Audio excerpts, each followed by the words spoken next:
Assalamualaikum, halo pemirsa, Anda kembali bersama kami dalam program Bincang Tokoh Antv. Nah, kali ini Bincang Tokoh akan menghadirkan seorang tokoh yang luar biasa, tokoh wanita yang berperan di bidang politik dan juga memiliki kiprah yang luar biasa di bidang koperasi. Nah, wanita tangguh ini asal Malang dan saat ini saya sudah berada di Malang. Dan saya langsung saja perkenalkan kepada Anda tokoh yang akan saya ajak berbincang dalam program Bincang Tokoh kali ini. Dia adalah Ibu Sri Untari atau Dr. Sri Untari ya, baru saja menyelesaikan S3-nya beberapa tahun lalu ya Bu ya. Iya. Tidak jauh-jauh dari bidang yang ditekuni tentunya. Betul. Nanti kita akan berbicara soal itu. Assalamualaikum. Waalaikumsalam. Kabar baik Bu Untari? Alhamdulillah sehat. Sehat baik. ya? Sehat alhamdulillah. Lancar semua aktivitas ya, politik, koperasinya lancar? Politik, koperasi, keluarga, masyarakat semua lancar. Tetap lincah ya Bu ya kemana-mana, Yes. meskipun di tengah pandemi gitu Di ya. tengah pandemi. Di tengah pandemi. Nah, kita akan ngobrol dengan Bu Sri Untari terkait dengan bagaimana kemudian kiprah politiknya, karena terbilang moncer juga seorang wanita, kiprah politik yang luar biasa. Kalau di nomor urutnya ini nomor 1 terus ya Bu ya. Nomor 1 terus itu bisa jadi indikasi ini orang luar biasa gitu ya. Amin, Dan amin. juga kiprah di bidang koperasi sudah tidak diragukan lagi. Nah, Bu Untari, kalau kita berbicara terkait dengan kiprah Ibu sendiri, mungkin bisa diceritakan awalnya seorang Sri Untari ini seperti apa sih kehidupannya begitu sehingga bisa menjadi seorang yang luar biasa saat Iya. ini? Saya lahir di Blitar 54 tahun yang lalu. Bulan September nanti usia saya 54 tahun. Dari seorang ayah pejuang trip, Oke. seorang ibu guru SD. Dari dua orang ini menjadikan saya punya falsafah kehidupan yang mengajarkan sisi nasionalismenya. Ini dari beliau-beliau, karena ternyata ibu saya juga pada saat perang kemerdekaan itu bawa menggendong obat-obatan. Karena kakak-kakaknya itu ibu saya 17 orang, nomor 1 sampai dengan nomor 10 itu laki-laki, baru nomor 11 sampai nomor 17 itu ada laki-laki, ada perempuan. Kakaknya pada jadi tentara. Ya. Nah, sehingga di situ itu ayah saya jadi tentara trip, ibu saya yang gendongin PMI. Jadi cerita tentang perang kemerdekaan itu menginspirasi kami sekeluarga, diceritakan kepada anak-anaknya, sehingga rela berkorban, harus bermanfaat untuk banyak orang. Perjuanganku teruskan sampai akhir zaman. Yang namanya mengerti hatinya orang kecil itu dipahamkan oleh orang tua saya. Jadi nilai-nilai itu nilai-nilai bagaimana berbakti kepada masyarakat Berbakti begitu ya. pada masyarakat itu menjadi tolak ukur kami untuk tidak boleh kalau misalkan menjadi orang hanya untuk mengurus dirinya sendiri. Karena itu tidak cukup. Karena itu tidak cukup. Karena sebaik-baiknya manusia bermanfaat bagi orang Manusia, lain ya Bu ya. betul.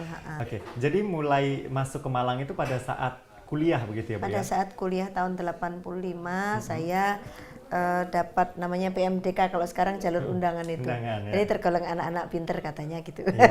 Masuk jalur itu. Alhamdulillah ya, Bu, ya. Alhamdulillah, jadi nggak usah ikut ujian tulis ya. tulis enggak. Udah itu lalu di sana saya ikuti HMC, Ya. kemudian ngikut di Senat, kemudian ngikut di pergerakan-pergerakan kemahasiswaan itu. Oke. Sekarang kalau berbicara Bu Sri Untari, image-nya dua, politisi wanita yang Sama hebat koperasi. dan koperasi. Sebenarnya koperasi dulu atau ke politik dulu sebenarnya? Bu? Koperasi dulu. Koperasi terlebih dahulu. Jadi saya sadar masuk dunia politik itu untuk menjadi aspirator bagi gerakan koperasi. Oke. Pada saat masuk ke koperasi, apa yang Ibu lihat dari koperasi ini Bu? Jadi saya itu pertama kali masuk koperasi tahun 96. 96. 96 itu saya habis dari kepala sekolah SMP, masuk dunia koperasi namanya Pusat Koperasi Wanita Jawa Timur. Oke. Tugas saya keliling Jawa Timur untuk membina koperasi-koperasi primer wanita. Nah, di situ saya melihat ini orangnya pinter-pinter ya, tapi kok takut sama dinas koperasi. Kenapa sih kok takut gitu? Ya. Orangnya Mbak, kalau kita nggak manut, kita nggak dikasih ini, nggak dikasih, nggak diarahkan. Akhirnya gini, gimana ya caranya bantu mereka? Ada teman saya orang aktivis, kamu harus jadi anggota DPR. Caranya ya apa? Saya gitu. Caranya harus masuk partai politik. Oke. Nah, waktu itu partai politik hanya 3, PDI, Golkar, sama P3. Lalu PDI ini ada PDI Promek. Saya ikut Promek. Ya. Kenapa ikut Promek? Karena saya cinta sama beliau. Karena Karena saya punya mertua dulu dari BKR. Kalau ayah saya Trip, beliau BKR dan pernah jadi ajudannya Bung Karno, pernah jadi supirnya Bung Karno, sampai dikasih kupluknya, peci itu ya, dikasih ke beliau untuk disimpan. Nah itu dia. Itu ceritanya ya, berarti memang dari koperasi dulu. Kalau kata orang-orang, Bu Sri Untari ini adalah orang koperasi tulen gitu ya, kemudian berpolitik. Berapa lama Bu rentang waktunya awal masuk koperasi sampai ke politik itu tadi? Di koperasi saya tahun 96, intens full mulai di politik tahun 98. Jadi setelah 2 tahun. Nah itu saya tahun 99 sudah dicalekkan di sini. Tapi nomor saya nomor 5. Saya nggak katut, padahal suami saya adalah tokoh di sini nih. Kecamatan ini tokoh. Sehingga tapi kami tidak soal, karena itulah kita harus tunduk pada keputusan ya. Akhirnya saya nggak jadi. Dapat kursinya cuma 4. Ngikuti tahun 2004, tahun 2001 saya dijadikan sekretaris PDI Perjuangan Kota Malang. Saya ini belum mengerti banyak. Kalau organisasi it's okay. Saya sudah pernah jadi kepala sekolah, pernah jadi begini. Pernah cita-cita saya itu jadi penyiar sebenarnya. Penyiar TV, tapi saya pernah jadi penyiar radio di KDS 8. Itulah kenapa komunikasinya kepada masyarakat juga bagus ya Bu ya. Nah pada saat itu kan waktunya tidak terlalu lama begitu, 2 tahun kemudian masuk politik begitu. Apa yang membuat Ibu yakin? Apakah dorongan dari teman-teman tadi semangat utamanya atau ada hal lain mungkin? Ada hal lain, yaitu misi bahwa Indonesia ini harus diisi oleh orang-orang yang memiliki visi. Saya punya filosofi dan visi dalam hidup. Saya tidak terlalu banyak tergoda untuk hal-hal yang sifatnya pragmatis. Saya hidup dengan falsafah, hidup dengan visi. Jadi visinya adalah Indonesia ini perlu merdeka, dan dalam kemerdekaan diisi oleh orang-orang yang memiliki visi yang untuk Indonesia merdeka tadi. Itulah yang kenapa saya kemudian tetap berada di sini, dan kemudian saya sudah tidak mau meninggalkan dunia ini, dua dunia ini ya. Karena ini udah saling terkait. Sehingga bagi orang gerakan koperasi, keadaan saya ini membuat mereka merasa punya aspirator, punya ibu lah gitu. Punya ya. ibu Punya ibu di koperasi. Punya memes dari orang punya Malang. Memes gitu ya. Tapi apakah keterwakilan perempuan juga menjadi pertimbangan pada saat itu? Iya, karena waktu itu sudah muncul Kaukus Perempuan Politik Indonesia, Kaukus Perempuan Parlemen Indonesia meminta adanya undang-undang secara imperatif menyebut harus ada keterwakilan perempuan 30%. Nah kebetulan saya ternyata menjadi salah satu orang yang kalau masuk dunia sana itu memenuhi syarat S1, pernah jadi kepala sekolah, pernah berorganisasi di koperasi. Jadi kalau didudukkan di parlemen itu ya memenuhi syarat. Jadi track recordnya cukup baik gitu ya, menurut kemudian masuk ke politik. Namun apakah niat awal tadi sekarang sudah tercapai atau belum, atau bahkan sudah melebihi? Nanti kita akan bahas ya Bu ya. Kita akan jeda terlebih dahulu. Tetaplah bersama kami dalam program Bincang Tokoh. Anda kembali bersama kami dalam program Bincang Tokoh, masih bersama Dr. Sri Untari. Tadi kita sudah berbicara bagaimana awalnya bisa masuk politik, dan ternyata memang dari keresahannya terkait dengan nasib koperasi pada saat itu gitu ya, tidak berani mengajukan sesuatu kepada dinas yang harusnya memberikan perlindungan untuk mereka, dan ternyata terpikirlah di sana masuk politik adalah salah satu jalannya. Masuk ke sistemnya begitu ya Bu ya. Tadi sudah diceritakan mulai tahun 80, 90, tapi ini yang menarik saya lihat di sini ada tahun 2007, pejabat Lemhanas RI. Ini Ibu ada di salah satu orang yang ada di sini. Mungkin tidak kelihatan ya Bu, yang mana Bu, bisa ditunjukkan? Kecil ini. Nah ini bisa dijelaskan seperti apa sih kemudian Ibu? Jadi tahun 2007 kami dapat program untuk sekolah di Lemhanas ini 2 minggu, yang 8 hari itu di kelas, kemudian sisanya itu di Cilacap, di markas kepolisian di Cilacap itu di sekolah secapa Polri. Nah jadi saya itu berkali-kali, jadi saya punya lencana ini lulus Lemhanas, sertifikatnya ada, saya diajarin nembak, saya senang dengan tembak yang ndelosor itu ya, Iya. taruh di sini lalu bedeknya das itu. Iya. Itu menyenangkan Itulah sekali. kenapa terlihat tangguh sekali Bu Sri Untari. Sudah lulus Lemhanas tentunya. Iya. Tapi ini bukan yang pertama, ini bukan yang terakhir begitu ya. Banyak prestasi yang Ibu torehkan gitu ya. Bahkan Alhamdulillah begitu. mungkin bisa diceritakan apa saja yang paling berkesan Yang mungkin? terakhir ini 3 kali berturut sebenarnya, tapi ini yang terakhir masuk dalam 100 besar koperasi Indonesia untuk koperasi saya. Yang untuk pribadi saya itu tahun 2015 itu dapat Satya Lencana Wirakarya dari Presiden Republik Indonesia, diserahkan di Kupang. Lalu dapat Women Achievement Award. Iya. Itu saya itu kayak orang nggak percaya karena mereka menilai saya tanpa sengaja. Ya. Jadi ada orang menulis bukunya namanya Kotak Pandora. Ya. Saya salah satu 20 orang yang diwawancarai, tapi intens 2 minggu di tempat saya. Nah saya terus diajak ngomong, ya saya ngomong ya begini ini. Ya. Lalu kemudian beberapa bulan kemudian saya di WA, waktu WA belum serame ini. Jadi Anda terpilih sebagai tokoh, saya nggak ngereken, ini paling-paling kayak biasanya. Sampai berkali-kali sampai saya bilang sama sekretaris saya di koperasi, Mbak Esti, tolong dong jawab itu. Nanti kalau memang iya ya, kalau saya malas saya kayak gini-gini banyak. Terus betul dia Ibu ternyata itu dari Pusat Kajian Gender UI, bekerja dengan Menteri Pemberdayaan Perempuan, Menteri Kesehatan, Menteri PMK, nanti Bu Puan yang akan rawuh waktu itu. Wow. Saya gitu loh, serius ya? Loh terus kapan saya dinilai itu? Ya. Nggak tahu Bu, pokoknya Ibu ini diundang ke Jakarta. Di Jakarta di sana serius ternyata. Ya. Waduh. Saya udah pakaian rapi beneran, Ya. ya ada Bu Nila Mulu, ada Bu Yohana Yambisai, Ya, waktu diteramakan di situ rasanya Allah, nanya 6 orang Iya, hanya 6 orang. terpilih itu. Saya itu diceritani sama panitia, saya tanya bagaimana saya kok bisa terpilih, apa alasannya? Ya. Saya nggak pernah merasa ada orang menilai saya. Ibu nggak terasa, karena kami menilai ibu tanpa ibu ketahui. Ya. Kapan? Terus cerita itu pada saat nulis buku Kotak Pandora. Oke. Nah disitulah menurut mereka ada 4.000 orang yang diseleksi kategori koperasi, kategori UKM, dan ini 4.000 orang perempuan. Nah ternyata yang koperasi saya lah yang terpilih. Oke, itulah prestasi. Amazing buat saya.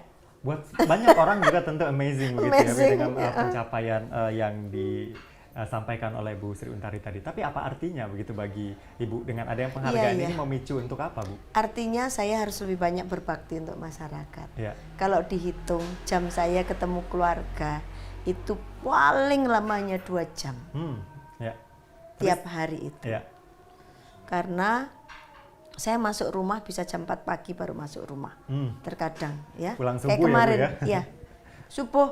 Jadi mandi, sholat subuh, nanti tidur. Sebentar berangkat lagi. Tetapi saya punya cara untuk memanage keluarga ini agar anak-anak saya dan keluarga tetap merasa ada key time bersama saya. Maka kata key time itu. Maka sebenarnya kalau saya boleh ngomong Mas, para tokoh-tokoh aktivis gerakan itu nggak boleh meninggalkan keluarganya. Jangan sampai bercerai, jangan sampai kemudian anaknya jadi anak-anak nakal semua. Bisa asal kita mau. Saat anak saya putus dengan pacarnya, saya datang untuk merengkuhnya dan memberinya pengertian. Saat mereka rapotan, saya ambil sendiri. Tapi justru keberhasilan dalam keluarga itu juga mempengaruhi keberhasilan dalam bermasyarakat, begitu ya, Bu? Saya punya suami yang hebat. Yang mau mendorong saya dengan sekuat tenaganya, tapi juga melindungi saya saat saya berada dalam sesuatu yang yang mungkin berbahaya, ada ancaman. Dia akan datang menjadi pelindung saya. Buat saya jadi rumah itu betul-betul home sweet home, by TV Janati. Iya, luar biasa. Itu. Kalau tidak ada dukungan keluarga tentu sulit untuk berkiprah di masyarakat. Nah, masyarakat sangat puas juga dengan kinerja Bu Sri Untari. Dibuktikan dengan suara terbanyak terus, Bu. Bahkan terakhir kemarin meningkat gitu ya. Meningkat gitu suara dari Bu Sri Untari. Nah, ini bagaimana Ibu melihat hal ini? Ini indikasi apa? Apakah memang Ibu merasa oke, saya sudah berbuat nih ternyata kepada masyarakat atau bagaimana? Sebenarnya kalau dirasakan, saya merasa belum bisa berbuat banyak untuk mereka. Masih banyak hal belum bisa saya kerjakan. Tapi saya menyambung komunikasi batin saya itu dengan mereka. Itu melalui hubungan-hubungan entah itu dengan WA, entah itu dengan say hello, apalagi pandemi begini. Saya pakai Zoom, pakai WA, lalu merengkuh mereka saat mereka sedih, menjadi konsultan mereka saat mereka butuh saya, mendengarkan curhatan mereka. Mereka bilang, "Ibu, anak saya begini, apa Ibu bisa memberikan saya nasihat?" Ya, berdasarkan pengalaman saya. Gini gitu. Akhirnya mereka merasa dekat dengan saya dan setia dengan saya. Alhamdulillah, saya ini jadi dengan suara mereka terus gak pernah pakai nyebar-nyebar uang. Oke, tidak ada money politik, tapi apa sebenarnya kata kuncinya? Saya punya captive market. Captive market saya adalah orang koperasi. Orang koperasi. Berarti memang koperasi ini menjadi kekuatan juga begitu ya, Bu? Menjadi kekuatan untuk vote saya. Tetapi saya punya partai yang partai ini memiliki kesamaan di dalam ground filosofinya dengan partai saya. Partai memerintahkan ngurus orang kecil, di koperasi yang saya urus orang kecil. Nyambunglah kelak begini. Jadi kalau kenapa saya di PDI Perjuangan, dan saya sudah berpartai buat saya sama dengan milih suami sekali seumur hidup. Nggak ada ceritanya mau pindah-pindah partai, nggak ada. Kalau ada tawaran jabatan menggiurkan tidak ya? Sudah sering pernah itu ada. Bahkan yang menawarin adalah Pak Menteri. Ada 2 orang menteri. Menteri-menteri koperasi. Karena beliau kan partainya pasti beda sama saya. Ada yang dari IJA, ada yang dari Wiru. Ibu usah ikut sama saya dong, gitu. Bapak, saya tetap di koperasi, tapi jiwa. Ini kalau dibelah jadinya merah semua, Pak. Merah semua. Jadi tidak semudah itu ya, Bapak, gitu ya, Bu ya. Apakah kemudian jaringan koperasi ini menjadi investasi Ibu di politik, atau sebaliknya Ibu di politik ini investasi koperasi untuk jadi lebih baik? Kita akan jawab usai jeda, Bu. Kita akan jeda terlebih dahulu. Tetaplah bersama kami dalam program Bincang Tokoh. Anda masih bersama kami dalam program Bincang Tokoh dan masih bersama tokoh wanita luar biasa yang inspiratif bergerak di bidang koperasi dan juga politik. Melanjutkan apa yang sudah saya tanyakan tadi. Sebenarnya koperasi ini menjadi investasi Ibu di politik atau justru Ibu adalah investasi dari masyarakat koperasi di dunia politik yang menguasai regulasi dan juga sistem. Ini bagaimana, Bu? Dua-duanya. Dua-duanya. Karena gini, dalam disertasi saya di S3 itu ditemukan oleh profesor saya bahwa kenapa SBW ini yang saya pegang ini kok terus meningkat, gitu ya? Kenapa koperasi-koperasi wanita yang lain tidak secepat yang dipegang Bu Untari? Ternyata faktor positioning saya di politik itu sangat memberikan manfaat bagi SBW. Contoh, kalau saya mau ngurus izin, kebetulan ya, pejabat-pejabat di sini teman saya, akhirnya bisa dipercepat. Misalkan begitu. Kalau saya mau kemudian, jadi ada perlindungan, ada proteksi, ada fasilitasi karena kekuatan politik itu, gitu. Misalkan, tapi sebenarnya juga karena integritas pribadi saya juga kalau melihat. Karena banyak orang politik ya, tetapi tidak memiliki integritas yang cukup sehingga masyarakat tidak bisa melihatnya sebagai sebuah investasi yang cukup untuk lembaga yang lain. Nah, saya dalam soal ini saya strict. Saya strict. Mengelola koperasi ini tetap sebagai sebuah institusi kemasyarakatan. Saya tidak mengecatnya dengan warna merah. Tetapi saya menyampaikan bahwa ideologi koperasi itu Pancasila, karena itu secara struktural landasannya Pancasila. Pancasila ini dipidatokan oleh Bung Karno, digodok menjadi dasar negara oleh Bung Karno. Lalu Bung Karno dalam mengimplementasikan Pancasila ini membuat yang namanya Trisakti, berdaulat dalam bidang politik, mandiri dalam bidang ekonomi, berkepribadian dalam bidang kebudayaan. Nah, ini saya coba, saya pakai di koperasi saya, menjadi pendidikan anggota. Alhasil ternyata Trisakti Bung Karno itu sebenarnya bukannya sekedar teori, tapi mampu dipraktekkan dalam lokal sebuah yang namanya sebuah, ini saya praktekkan di koperasi karena kebetulan filosofinya itu sama. Di koperasi itu kan self help, mutual help, menolong diri sendiri secara bersama-sama. Sebagai sebuah entitas, tidak mungkin kayak saya begini nih bisa jadi anggota dewan, saya sendiri unuk-unuk, tidak mungkin. Karena di belakang saya mesti nama saya dicoblos sekian banyak orang. Sehingga dengan seperti ini maka mutualisme itu terjadi.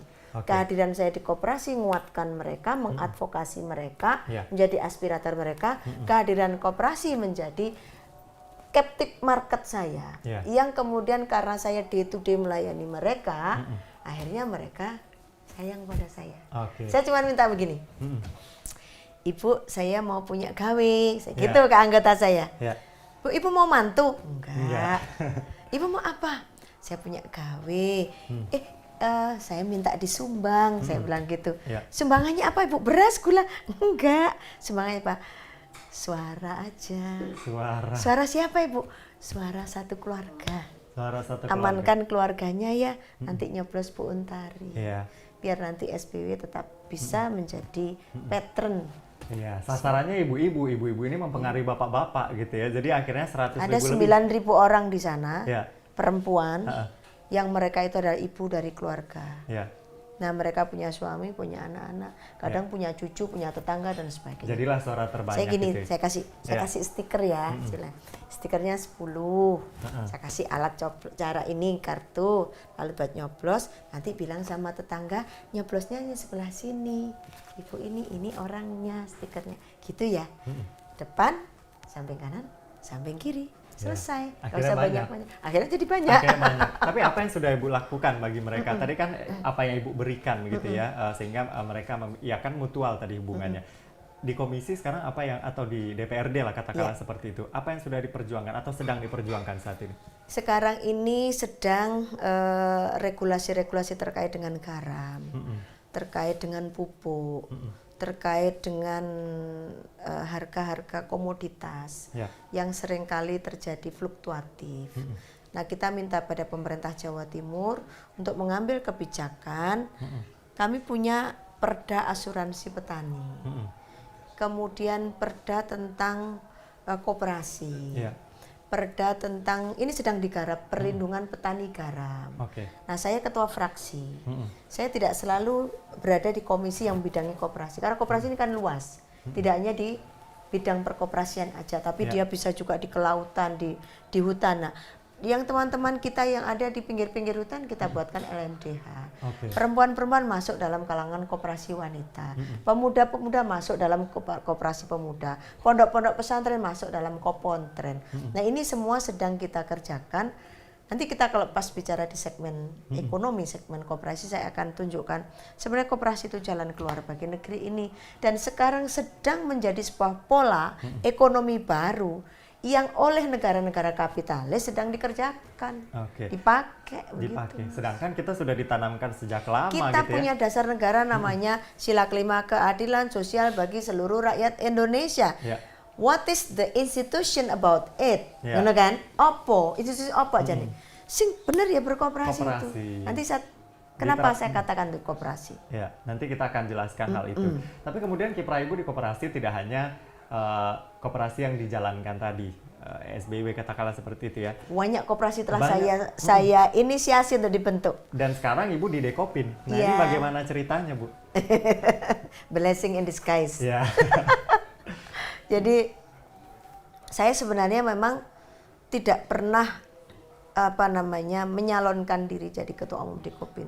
Saya kira itu Tuhan yang menuntun mereka yang masih setia dengan peraturan untuk memilih saya, walaupun sekarang sedang dalam proses hukum belum selesai, tapi seluruh orang yang mengerti dan memahami bagaimana track record saya berkooperasi, mereka ikut saya.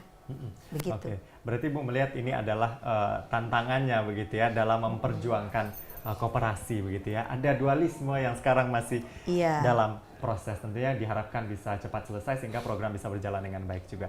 Nanti kita akan berbicara soal bagaimana kemudian koperasi ini di tengah pandemi COVID-19 dan bagaimana apakah koperasi sebagai soko guru perekonomian bangsa ini masih relevan saat ini. Nanti kita akan bahas, tetaplah bersama kami dalam program Bincang Tokoh.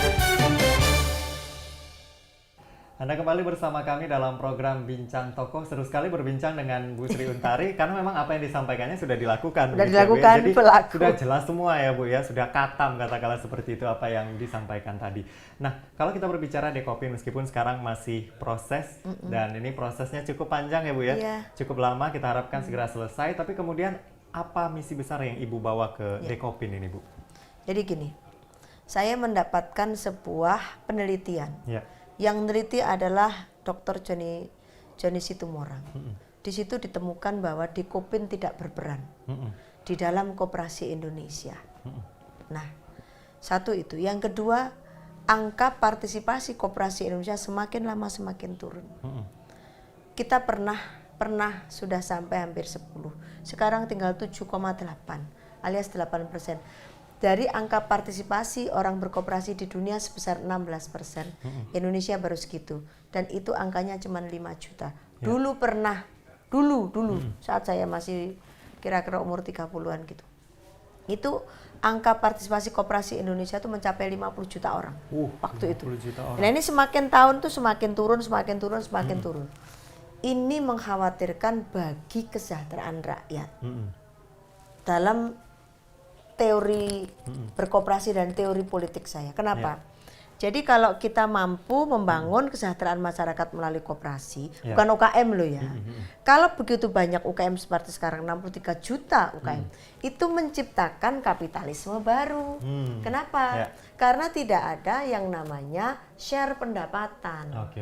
Dia hanya untuk mensejahterakan hidupnya sendiri, tidak ada nolong orang lain, karena tidak ada filosofinya dan falsafahnya begitu. Tapi kalau di koperasi 7 prinsip itu, koperasi itu pada dasarnya adalah self help mutual help, menolong diri sendiri secara bersama-sama. Kalau saya sendirian nolong diri saya nggak bisa, maka sama Mas Adi, sama yang lain bentuk koperasi. Kita lalu berusaha. Berusaha ini lalu mendapatkan hasil. Hasil ini hampir 50% dikembalikan lagi kepada kita. Kalau UKM siapa yang menikmati? Yang kita sendiri. Yang punya UMKM. Maka disitulah saya punya pemikiran. Kalau Indonesia tuh mau betul-betul membangkitkan gerakan koperasi ini menjadi gerakan ekonomi masyarakat yang tidak kemudian sekedar sebagai sebuah program, ini akan bisa dahsyat. Penelitian saya di koperasi yang saya sekarang sedang pegang, hampir 10.000 orang itu saya teliti, bukan sampel lagi loh ya, tapi overall dari semua anggota, mulai dia masuk kapan, lalu sekarang jadi anggota udah tahun keberapa, dulu bagaimana, sekarang bagaimana, semuanya di situ naik skala ekonominya. Skala ekonominya naik. Kesejahteraannya naik. Tadinya anaknya cuma SD, sekarang sudah lulus SMA, sudah lulus S1, lulus S2, keluar lulus akabri. Gitu-begitu itu. Nah, ada banyak yang menyekolahkan jadi dokter. Kemarin hasil survei saya, di tempat saya itu ada 11 dokter. Ada 12 jaksa, ada 296 guru, ada 243 ASN, ada notaris, ada pedagang, ada ibu rumah tangga. Yang terbesar tetap ibu rumah tangga. Tetap ibu rumah tangga, luar biasa. Nah, ibu rumah tangga ini agar uang dari suami itu bisa termanage dengan baik, maka mereka butuh koperasi. Oke, tadi buktinya memang sudah nyata koperasi ini, tapi Ibu katakan tadi dari 50 juta terus mengalami penurunan. Nah, ini apa yang menyebabkan hal ini, Bu? Menurut saya gerakan koperasi kurang punya pemantik. Pemantik seperti apa yang dibutuhkan? Pemantik sosok atau orang yang mampu mendrive bagi gerakan koperasi, dia punya trust pada orang ini. Nah, pengalaman saya menggerakkan di semua daerah itu perlu pemantik. Pemantiknya itu adalah orang sebagai agregator. Nah, ini dia dibutuhkan orang begitu. Saya tidak menyebut diri saya sebagai pemantik, tetapi saya punya cita-cita dan punya visi. Ingin mengambil peran di situ. Saya ingin betul-betul lah membuat Dekopin ini berfungsi dengan 3 fungsinya: advokasi, edukasi, dan fasilitasi. Fasilitasi misalkan, kenapa sekarang sama pemerintah disiapin 1 triliun di LPDP. Saya sedang persiapan webinar di Hari Koperasi ini untuk membuat sekian banyak koperasi ini bisa masuk di dalam LPDP, untuk mereka dibiayai LPDP karena cuma 3%. Pemerintah Pak Presiden Jokowi kita ini. Nah, ini bagaimana mereka bisa mengambil peran. Lalu edukasinya harus dilakukan. Dekopin harus menumbuhkan pemandu koperasi, bahwa masyarakat percaya pada institusi koperasi. Nah, sekarang banyak koperasi jatuh. Iya. KSP jatuh, gagal bayar Gagal sampai bayar, PKPU ada dan 1,8 ada triliun PKPU. kemarin. Iya. Nah, ini kan salah satu tematikal bahwa edukasinya tidak dilakukan oleh koperasi ini. Oke. Kalau di tempat saya, orang mau masuk anggota harus melalui 2 pendidikan dulu. Pendidikan sebagai mengikuti sistem kelompok tanggung renteng dan perkoperasian, dan pendidikan tentang SBW. Jadi masuk tidak dengan tangan kosong ya? Sebelum dapat pinjaman loh. Oke. Menempuh pendidikan dulu, dapat sertifikat, baru dia dapat pinjaman. Nah, itu sebagai cara kita untuk mengedukasi anggota. Karena anggota itu sebenarnya pemilik. Ya. Kalau terjadi kayak salah satu koperasi di Indonesia ini yang sedang terjadi masalah sampai PKPU, itu karena edukasinya pasti nggak nyampe, sehingga anggota nuntut. Ya. Nuntut ke pengadilan PKPU. Nggak bisa begitu, karena anggota itu pemilik. Nuntut ke siapa gitu. Ya. Pengurus itu juga anggota kok. Iya. Oke. Itu. Jadi kalau bisa dimengertikan dengan 3 fungsi ini, Dekopin saya akan 3 fungsi ini akan saya kuatkan semua. Oke, jadi Dekopin tidak hanya menjadi organisasi tapi ada aksi nyatanya begitu Iya, ya, Bu? Ya? jangan hanya jadi organisasi nunggu APBN. Ya. Tapi bagaimana gerakannya tanpa APBN pun sebenarnya kita bisa bergerak. Sepertinya masuk Dekopin ini karena gemes melihat selama ini ya Bu Sri Untari ya. Kayaknya iya. Kayaknya iya, dan itu yang diperjuangkan saat ini. Nah Bu, kalau kita berbicara pandemi COVID-19 ini kan memukul banyak hal. Kalau koperasi seperti apa Bu? Apakah parah atau bagaimana? Alhamdulillah kalau koperasi saya ya kena, tapi nggak terus kemudian makbluk gitu enggak. Ya. Malah kami nurunkan jasa. Oke. Merelaksasi kredit. Artinya misalkan diperpanjang, misalkan kemudian diperpanjang tanpa harus membebani jasa yang besar. Itu sudah kami. Tetapi saya pada saat rapat anggota saya katakan, Ibu, ini proyeksi kita dengan jasa turun, dengan adanya pengurangan pembebanan di jasa yang kita perpanjang, nanti SHU-nya akan turun loh ya. Saya bilang begitu. Kalau SHU turun, berarti nanti Ibu akan mendapatkan manfaat di depan. Artinya, karena jasanya kan sudah kita turunkan, dapat manfaat di depan. Kalau SHU itu besar, tinggi, itu karena kita ini sedang memberikan manfaat, kita kumpulin di belakang, lalu kita bagi. Begitu. Alhamdulillah kemarin tuh membagi SHU tahun 2020 itu mereka malah dapat banyak. Dapat banyak gitu ya, meskipun pandemi itu ya Bu kondisi. Dan koperasi juga membantu anggota yang kena COVID. Baik COVID secara usaha maupun COVID yang sakit. Oke, kalau kita lihat dari kacamata yang lebih luas begitu, karena Ibu di Dekopin, yang paling terdampak ini koperasi apa begitu ya. Nanti kita akan bahas, kita akan jeda terlebih dahulu. Tetaplah bersama kami dalam program Bincang Tokoh. Terima kasih Anda masih bersama kami dalam program Bincang Tokoh, sudah memasuki segmen terakhir. Tidak terasa perbincangan kita dengan Bu Sri Untari, banyak hal yang disampaikan. Ini kalau diperpanjang bisa sampai 3 jam ya Bu ya. Kalau bisa 3 hari. Bisa 3 hari. kayak nonton wayang itu loh. Kayak nonton wayang. Nanti kita pakai berseri-seri nanti Bu untuk talk show-nya. Berseri-seri apa berseri-seri? Berseri dan berseri. Oke, nah karena kita berbicara soal pandemi, tadi koperasi Bu masih berseri gitu ya di tengah pandemi ini, masih beruntung lah mereka. Tapi kalau kita lihat dari kacamata yang lebih luas gitu, apakah ada yang terdampak begitu dengan pandemi ini? Koperasi bidang apa yang biasanya yang paling terdampak Bu? Ada, utamanya yang mereka bergerak di sektor real. Karena sektor real ini ketika pandemi kan mandek. Jadi ketika mereka harus berjualan, mereka tidak jualan. Anggota-anggota saya yang biasa jualan di pasar, jualan di sekolahan, jualan di kantin, jualan di mal-mal, ini pendapatannya menurun semua.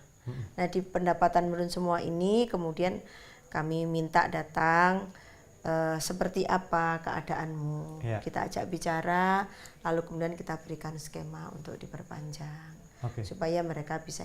Bahkan kita juga memberikan modal yang kita kasih modal kembali tanpa jasa. Oke, berarti memang ada bantuan yang diberikan. Ada prosesnya mungkin untuk sebenarnya ada bantuan dari Presiden Banpres 2,4 juta, itu sangat menolong. Sangat menolong. Tapi kembali kepada masing-masing personal.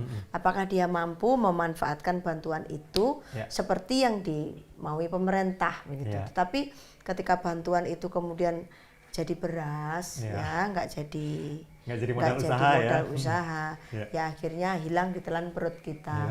Nah, sebenarnya di era saya kemarin mendengar Ketua Banggar menyampaikan pada kami, bahwa pandemi ini sudah menghabiskan 1.360 triliun. Luar biasa. Dan salah satunya sudah dialokasikan untuk koperasi itu tadi. Kalau ingin meminta Iya, bantu, untuk koperasi kami cuma 1 triliun. 1 triliun. Masih kurang ya Bu ya? Atau gimana? Sudah menjawab sepertinya tadi ya. Tapi kalau kita berbicara ingin mendapatkan bantuan atau advokasi dari Dekopin, apa prosesnya, apa syarat yang harus dilalui? Oh, gampang saja. Kita kan memang punya 3 fungsi itu dan kita punya tim advokasi. Beberapa anggota atau nasabah dari KSP apa itu ya, telepon, Sejahtera Bersama. saya arahkan untuk diadvokasi. Tapi ya repot karena banyak koperasi itu tidak melaksanakan prinsip koperasi. Salah satu prinsip yang sulit dilaksanakan adalah pendidikan anggota. Kalau bagi kami itu harus. 7 prinsip itu, keanggotaan bisa sukarela dan terbuka, pemberian jasa pemberian jasa modal yang terbatas, kemudian pendidikan anggota, jaringan antar koperasi. Ini sulit ini pendidikan anggota ini. Nah, di sulit ini banyak koperasi tidak melakukan. Maka saya juga ingin otokritik ya. Otokritiknya adalah rekan-rekan saya se-Indonesia, saya mohon perbaikilah koperasinya masing-masing. Ikutilah good cooperative governance. Ikutilah value based cooperative governance. Ikutilah yang namanya 7 prinsip koperasi. Jadi koperasinya itu harus kembali pada jati dirinya. Kalau tidak kembali pada jati diri koperasi, kalau kolaps bingung, anggotanya protes. Nah, tetapi kalau anggota mengerti bahwa dia punya 3 fungsi: 1, anggota sebagai pemilik, 2, pengguna, 3, pemeran serta. Sebagai pemilik apa? Saat koperasi oleng, yuk anggota harus datang. Ini punyaku oleng. Bagaimana caranya nyokong? Gitu, bukan nuntut. Nah, nuntut ini karena tidak pernah dikasih edukasi. Jangan cuma mau duitnya, tapi kewajiban koperasi tidak dijalankan. Oke, sekarang kita berbicara soal koperasi. Yang kita dengar koperasi adalah Soko Guru Perekonomian Bangsa. Istilah itu sering sekali kita dengar. Tapi apakah itu masih relevan saat ini, Bu? Saya berharap pada Bapak Presiden yang saya sayangi ini, karena saya mengenal beliau dengan baik. Beliau orang baik banget. Dan saya melihat kesungguhannya karena kami sering bertemu. Ada satu yang belum diselesaikan oleh negara kita, yaitu Undang-Undang Pokok Perekonomian Nasional. Ini sebenarnya harus dibuat. Ini sampai sekarang belum dibuat. Saya berharap teman-teman DPR RI untuk membuat. Teman-teman kolega Ibu ya sudah didorong. Semuanya lah. 550 orang itu kan yang di Komisi 6 utamanya ya. Nah, kemudian karena Undang-Undang Pokok Perekonomian Nasional ini turunannya nanti banyak. Turunannya Undang-Undang Koperasi, Undang-Undang UKM, Undang-Undang tentang bagaimana mengatur regulasi perdagangan, bagaimana mikro, bagaimana makro, begitu. Ini dibuat, maka nanti ke bawahnya akan ada. Ini belum dibuat. Termasuk Undang-Undang Koperasi dulu yang saya gugat, saya gugat dan menang. Undang-Undang nomor 17 tahun 2012 itu saya gugat, saya menang. Kembalilah ke Undang-Undang 25 tahun 92. Sekarang menyusun undang-undang kembali ini waktu akhir tahun periode 2019 kemarin ternyata masih dikembalikan lagi, beberapa fraksi belum setuju. Karena apa belum setuju? Ada beberapa item-item yang masih dibutuhkan untuk keselarasan lagi di antara seluruh pemangku kepentingan. Nah, demokrasi ekonomi itu sebenarnya kata kuncinya ada di sila Pancasila, sila kelima, keadilan sosial bagi seluruh rakyat Indonesia. Nah, demokrasi ekonomi yang membuat keadilan sosial itu yang seperti apa? Kalau dulu Undang-Undang Dasar 45 yang dulu itu ada ya pasal 33 ayat 1 berbunyi bahwa perekonomian disusun sebagai usaha bersama berlandaskan azas kekeluargaan. Di penjelasan jelas. Bangun yang sesuai dengan itu adalah koperasi. Ketika diubah di amandemen, penjelasan ini hilang. Tetapi tidak ada penjelasan baru. Nah, ketika tidak ada penjelasan baru bagi kami orang koperasi, ya seharusnya tetap itu. Jadi masih banyak PR kita ya Bu ya untuk koperasi sehingga menjadi benar-benar menjadi Soko Guru Perekonomian Bangsa. Sebenarnya banyak hal yang harus kita gali lagi, tapi waktu kita terbatas Bu Sri Untari. Sayang ya. Iya, nanti kita sambung lagi Bu Sri Untari. Bersari ya? Iya, bersari. Harus nanti kita lanjutkan lagi pembahasan. Khusus bicara demokrasi ekonomi. Gitu. Banyak hal pasti yang akan bisa kita kulik dari Bu Sri Untari. Akhirnya saya Anwar Fadi pamit, terima kasih, sampai jumpa. Terima kasih banyak. Terima Terima kasih, Bu. Mas. Iya.